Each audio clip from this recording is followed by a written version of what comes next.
A série de vídeos Nativa, da Produção à Técnica, é um projeto realizado pelo coletivo Nativa, com patrocínio da Lei Aldir Blanc, através da Secretaria de Cultura do Estado de Pernambuco. Olá, gente, sejam todos bem-vindos. Eu sou Letícia e hoje eu estou aqui para dar início a uma série de vídeos que eu vou compartilhar com vocês o que eu acredito que sejam conhecimentos básicos para qualquer pessoa que queira trabalhar com áudio e entender, né, um pouco do que se trata esse universo tão sonoro através da apropriação de alguns conceitos teóricos, né, e das ferramentas técnicas. A gente vai passar sobre assuntos que vão de estudo do som, de como a gente sente e escuta ele, né, a forma que o som se comporta acusticamente, entrando em questões de característica sonora, né, interações e as manipulações e equipamentos que a gente usa. Antes de tudo, eu quero me apresentar aqui para vocês formalmente.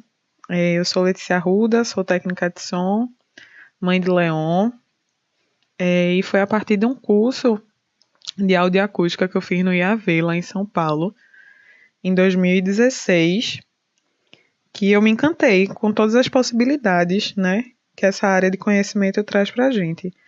E aí eu venho atuando profissionalmente desde 2018. Na época eu fazia engenharia civil, então eu fui fazer o curso pensando que era uma espécie assim, eu já sabia como é que funcionava, eventos, já trabalhava com produção, e sacava assim que tinha lá a mesa de som.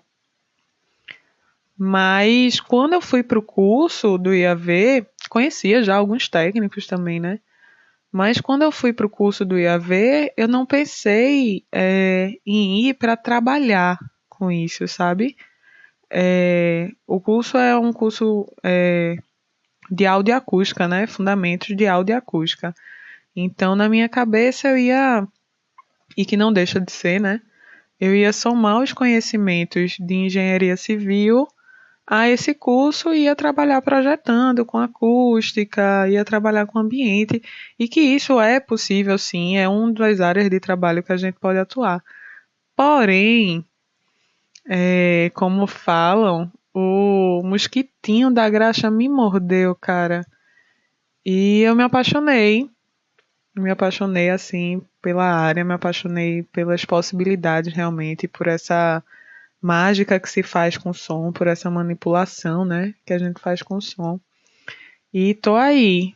Depois que eu terminei o curso, eu não comecei a atuar logo, porque pouco depois eu tive meu filho, mas aí quando ele tinha quase um aninho, assim, eu voltei, e já atuei em alguns festivais daqui, já trabalhei no Hack Beat, já trabalhei no Coquetel Molotov, tive o prazer de trabalhar no Porto Musical também. Tô morrendo de saudade de trabalhar ao vivo, né, em palco. Essa foto aqui é no Gaia Treloso de 2019. As duas fotos são de Hannah, que é uma fotógrafa maravilhosa de shows também, amiga minha fotógrafa pessoal, que eu tenho o prazer de dividir com ela os trabalhos. E essa segunda foto também é dela, que foi num trabalho agora já na pandemia, a gravação da live session da Zumatéria. A gente fez uma gravação em estúdio, usou aí uma X32, que ela funciona como interface de áudio, então a gente gravou tudo multipista, né? E é isso. Vamos lá, né? Começar áudio, né? O curso aqui é de áudio. Curso introdutório, viu, gente? O que é áudio, né? Ele é relativo a som, relativo à gravação, reprodução, transmissão ou recepção de som. Sinal sonoro reproduzido eletronicamente. Eu trouxe uma definição assim do dicionário só para a gente ter uma ideia.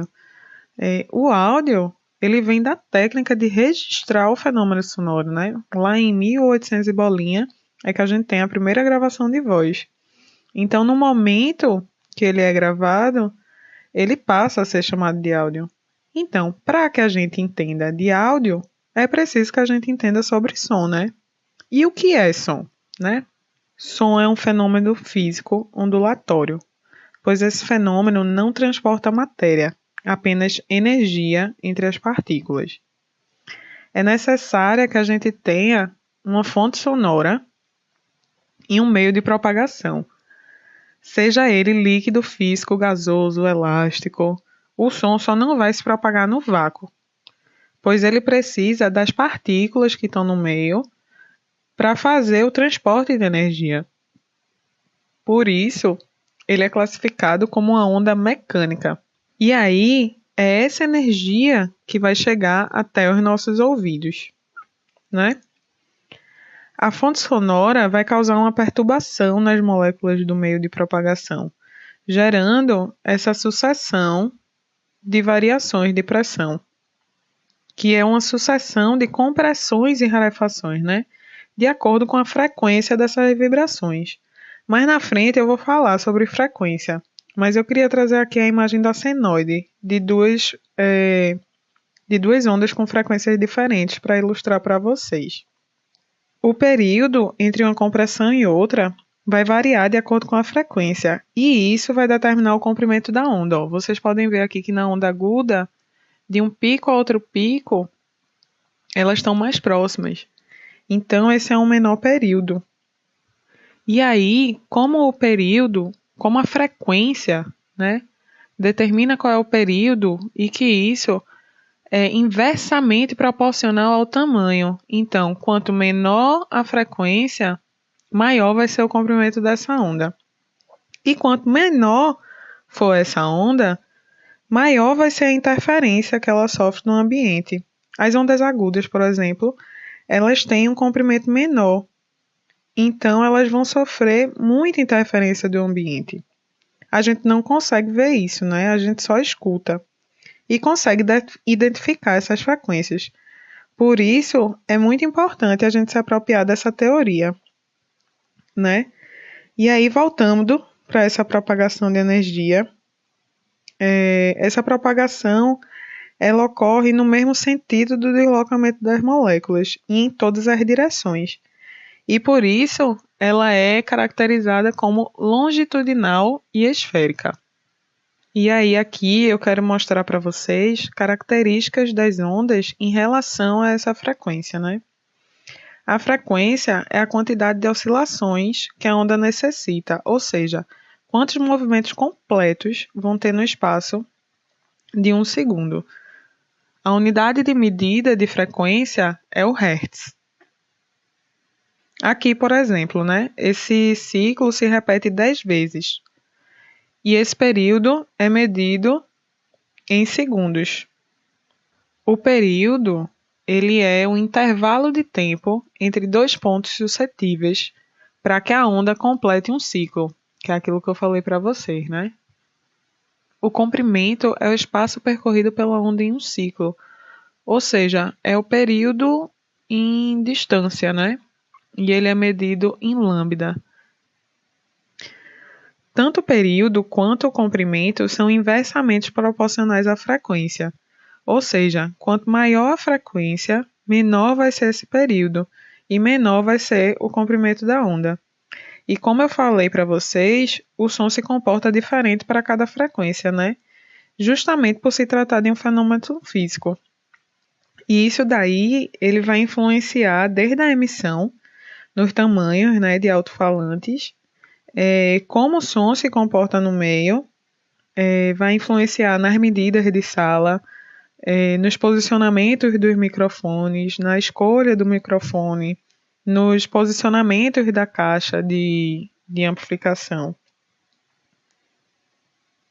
Esses são vídeos introdutórios, né? Então a minha sugestão é que vocês se aprofundem nesse estudo de física ondulatória, tá? E agora, outra característica da onda sonora é a velocidade de propagação, né? A onda, ela vai se propagar em velocidades diferentes de acordo com o meio em que ela se propaga, né? Quanto mais próximas as moléculas, mais rápida vai ser essa propagação. Vocês podem ver aqui no ar, ela vai se propagar a 344, na água, a energia, né, vai se propagar a 1480 metros por segundo. Então, as moléculas de água estão mais juntinhas do que as moléculas de ar. Então, por isso, quando uma se mexe, já vai mexendo a outra, que já vai mexendo a outra e vai transportando essa energia. Porque o som é isso, ele é um transporte de energia, né? Então, essa velocidade de propagação, ela varia de acordo com a proximidade das moléculas. E aí, no ar, que é o meio que a gente está acostumado a trabalhar, essa velocidade ela também varia. E aí ela varia de acordo com outras coisas, além do meio, né? Que são as variações de temperatura, umidade e pressão. Por exemplo, quanto maior a temperatura, mais rápido esse som vai se propagar, se a gente está num lugar muito quente. Quanto mais úmido, maior é a densidade, então isso vai diminuir a velocidade de propagação. Em termos práticos, assim, você vai passar som de dia num calor daqueles, num lugar super seco, e aí chega a hora, na hora do show, além do público, né, que já muda bastante, ainda chove. E isso vai trazer uma diferença muito grande no seu som. Então, eu queria chamar a atenção porque é importante, né, a gente prestar atenção nessas coisas. Porque a gente vai usar isso, porque isso acontece, porque a gente trabalha com som e porque o som vai se relacionar com o meio, né? Ele se relaciona com tudo. Então é bem importante a gente estar atento a essa parte mais introdutória. E aí, outras características da onda sonora são as características fisiológicas, né? Aqui eu vou falar de altura. A altura, ela também está relacionada à frequência, ela não está relacionada ao volume. Quanto menor é o número de vibrações por ciclo, menor é a altura. Ou seja, ondas graves são caracterizadas como ondas de baixa frequência e ondas agudas são caracterizadas como ondas de alta frequência. O ouvido humano, né, ele escuta de 20 a 20 mil Hz, né? Então, os graves, eles são as baixas frequências e os agudos são as altas frequências. Não tem nada, a altura aqui não está ligada a volume. E aí entra o volume, que é a intensidade. A intensidade a gente mede em dB, quando a gente quer falar decibéis. Intensidade é a quantidade de energia emitida por uma fonte sonora, ou seja, a amplitude dessa vibração. Isso está caracterizado a volume. A frequência dela não vai mudar, então a intensidade não tem nada a ver com frequência, do mesmo jeito que a altura não tem nada a ver com intensidade. A altura não é volume e a intensidade não tem a ver com frequência. A intensidade que é o volume, né? Então é isso, é a quantidade de energia emitida por uma fonte sonora, ou seja, a amplitude da vibração. Quanto maior a distância da fonte sonora, menor a amplitude. Isso é o que vai caracterizar o som entre som forte e som fraco. A unidade de medida, que é o nível de pressão sonora, é o dBSPL, Sound Pressure Level. O inglês é péssimo, gente, me perdoem, viu? E agora a gente vai falar de timbre. Timbre é a impressão digital do som, é a cor do som. É o que vai fazer com que a gente diferencie uma mesma nota executada em instrumentos diferentes. A gente até agora estava vendo a onda sonora como uma onda senoidal, né? Que é uma onda pura. Porém, naturalmente, tudo tem harmônicos, né? E os harmônicos, eles são subprodutos de uma onda sonora pura. A gente tem uma nota fundamental, e aí a gente vai ter uma oitava depois, que é o dobro, né? Que vai ser o primeiro harmônico. Depois a gente vai ter a segunda oitava no quarto harmônico, e aí o dobro de novo, a gente vai ter a terceira oitava no oitavo harmônico. Esses são os harmônicos pares. A gente também tem os harmônicos ímpares, né? Que eles fazem a variação em função da fundamental. E a composição do timbre vem da série harmônica.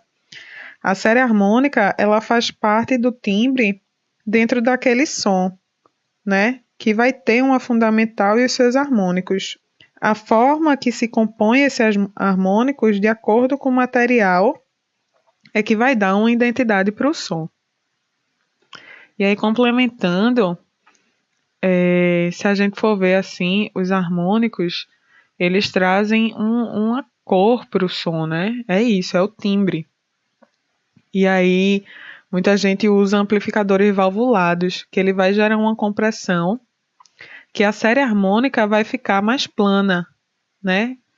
Ao invés dela ir decaindo, os harmônicos vão aparecer mais, trazendo mais corpo e deixando esse som mais cheio, mais colorido. E aí, o timbre, ele é a soma de alguns parâmetros, né? Que são a onda fundamental, o número de harmônicos que ele vai ter, a distribuição desses harmônicos, a intensidade de cada um e a intensidade total das ondas somadas à onda fundamental. E aí, uma coisa que vai complementar com o timbre nessa nossa percepção do instrumento é o envelope sonoro. Ele é a variação de amplitude de uma onda ao longo do tempo. O envelope, junto com o timbre, tem um papel decisivo na percepção do instrumento que produziu o som e como ele foi executado. Tem vários fatores acústicos e eletrônicos que podem modificar uma onda, criando ou modificando harmônicos, que somados à onda fundamental também determinam um timbre, que nem eu falei para vocês do valvulado, né? O envelope de uma onda sonora pode ser descrito como essa variação de volume, que ocorre no intervalo de tempo que a nota é tocada. O envelope ele pode ser composto por 4 partes, né? Ataque, decaimento, sustentação e release. A gente chama de ADSR. E aí a gente pode ver aqui, são 3 instrumentos diferentes. Cada um tem uma característica diferente. Quando a gente escuta, por exemplo, esse aqui, se eu não me engano, é de uma flauta. Quando a gente escuta uma flauta tocando uma nota e um violão tocando uma nota, a gente consegue diferenciar. E o que é que faz a gente diferenciar esse som? É o timbre. É o timbre, é o envelope sonoro. O ataque vai ser o tempo. Só para explicar aqui, né? O ataque ele vai ser o tempo que a nota vai chegar no ponto mais alto de volume. O decaimento vai ser ela voltando, diminuindo a sua amplitude, depois ela tem um tempo de sustentação, para depois ela pegar e ir sumindo. Tem instrumentos, por exemplo, instrumentos percussivos que ele tem um ataque muito rápido e pouco sustém. Tem instrumentos de sopro que não tem decaimento, eles continuam sustendendo enquanto está soprando e ele tem um release muito rápido, né? É isso, gente. É importantíssimo, assim, para a gente identificar os instrumentos. É o envelope sonoro. Mais para frente, eu vou falar de novo. A gente vai voltar a falar sobre envelope sonoro, né? Nessa manipulação do som. É isso. Conheça nosso trabalho. Entrem lá no Instagram do Coletivo Nativa. Qualquer coisa, podem mandar um e-mail. Podem falar comigo pelo meu Instagram também, ou mandar um e-mail para qualquer dúvida. Espero que vocês tenham gostado, gente.